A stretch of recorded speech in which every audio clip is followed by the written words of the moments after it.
Come on. Next, anybody wants to share? Okay. I come from a teacher's family. Yes. There has been a lot of importance that was given to knowledge. Yes. And so I was very happy and proud, and I get a lot of respect when my knowledge is exhibited. I have had a lot of money at particular points of time, and that time there was a lot of respect. And when I didn't have money, some of the people, not everybody, some of the people were, mistreated. Rather mistreated my wife, not me, because I said I don't care. Okay, so my thing to them was saying, no, I don't care. If you are thinking me only I am as that X amount of money, I don't care for you. So I could move on, and now I am back again to make some part of money, and I know more money is in my coming in my way. So this is what I was thinking. So I said money is important. Now the conflict that is going on is knowledge is more important than money, and money is important. So money is getting a second treatment. Hence that is why I am having the problems that I have had. So see, understand, the separation of knowledge and money is sin. Separation of Saraswati and Lakshmi is sin. Saraswati and Lakshmi is one and the same. The moment you have the problem, Lakshmi is bigger or Saraswati is bigger, means knowledge is bigger or wealth is bigger, you caught into a big mess. Always knowledge comes where the wealth comes where the knowledge is. It supports each other. See, the real knowledge happens when the wealth is there with you.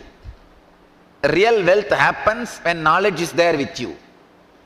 If you have the conflict, knowledge or wealth, it is not the conflict of reality, it is the conflict of your mind.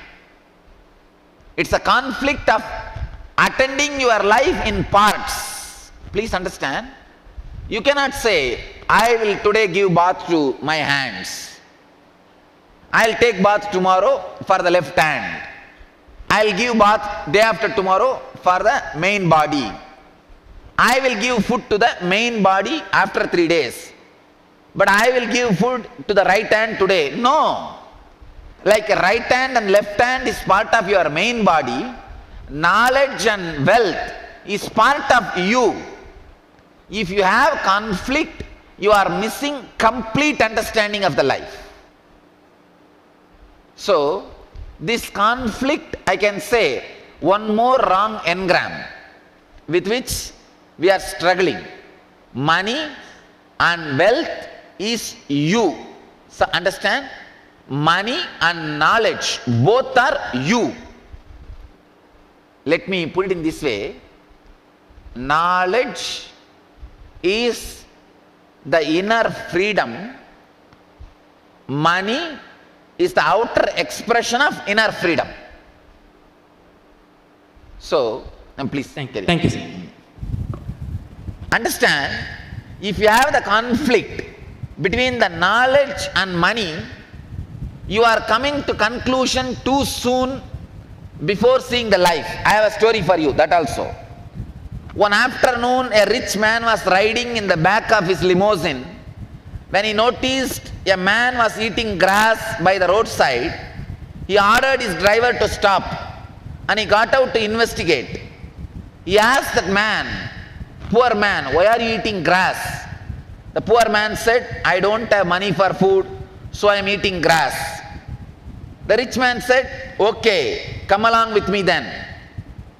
The poor man said, sir, I have a wife with 2 children. Rich man said, bring them also. So the poor man got into his car and expressed his gratitude. Sir, you are too kind. Thank you for taking us with you. The rich man replied, no problem, my friend. The grass in my house is about 3 feet tall. I could use your help.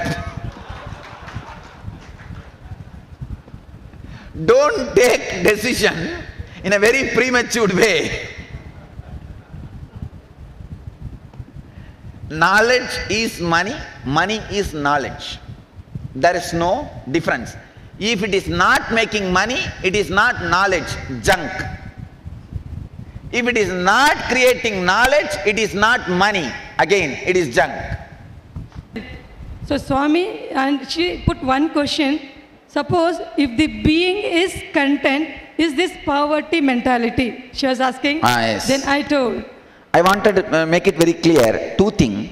One, this question, that being content, please understand, you cannot having the contentment of being till you are enlightened.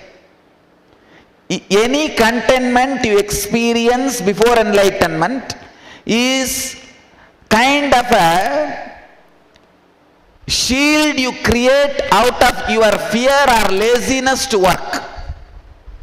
I tell you, that wall is like a enlightenment contentment. Contentment you feel because of enlightenment. The fake wall you put inside, in front, through the plywood, with the plywood, is like a contentment you create out of fear. Please understand this example. The real ceiling and false ceiling. The contentment which you are having now is more like a moving out because of fear. That is responsible, that is the reason, the contentment you are having. Let me make it very clear. You are right to have contentment when it comes to the possessing, but you have no right to be contented when it comes to creation. Creation is your life. Don't be contented in that. When it comes to possessing, you see, for example, you have no right to stop creating wealth because of contentment. No. You have to go on creating. That is life. But you have the right, you have the freedom to choose how much you want to hold in you, with you. But you have no right to stop creating. By the nature, gahano karmano gadihi. Life is work, flowing. There is a beautifully, Krishna says, karmanye vadikaraste mabaleshu kadachanaha, means you don't have freedom to stop creating. You have freedom to stop possessing. So you have no right to stop creating. If you say, I am contented, and is it a right mental setup? No. It is poverty mental setup. You cannot have contentment as far as the creation is concerned. Till enlightenment. After enlightenment, simply you will be creating. That's all. Thank you, sir. All right. Anybody who feels contented? It is not contentment. It is just the fear of working, laziness, not interested in being creative. Come on, that content person, let him come. If he just does a small cheating, he is going to get some $1 billion. You think he will not do? Simply they will all out to do that. Then what happens to your contentment? So it is just the laziness to work, an inability to take risk. That's all. So understand, life is wealth.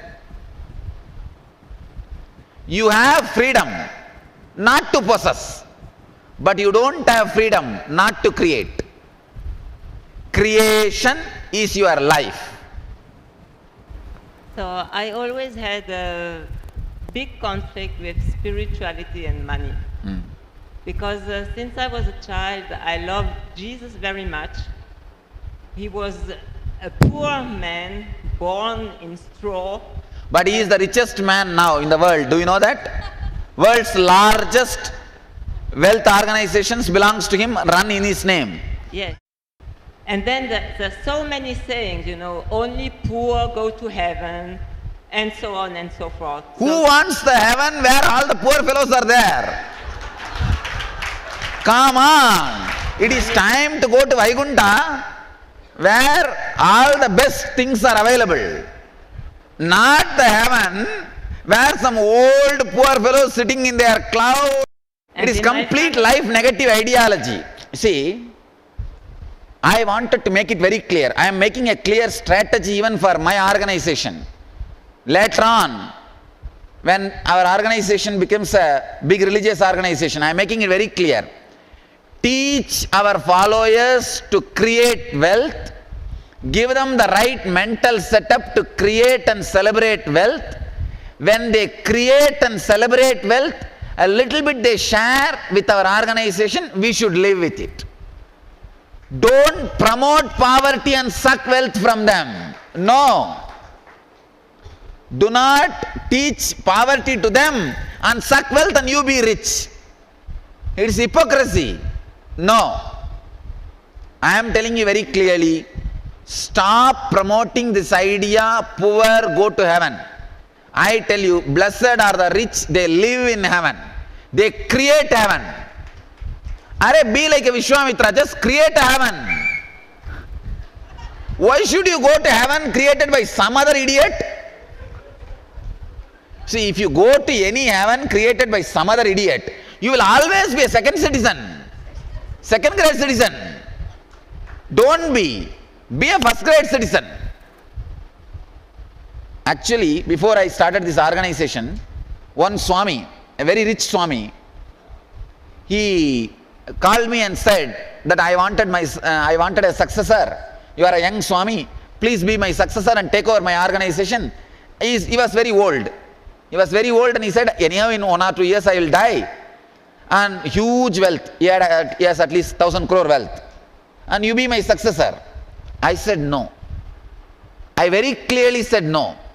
You may leave this money to me, but that will never make me rich or wealthy, and lot of troubles and other things, strings associated with this wealth will bind me. So I will never be able to do what I want to do. So be very clear, only when you create, it is yours, not otherwise.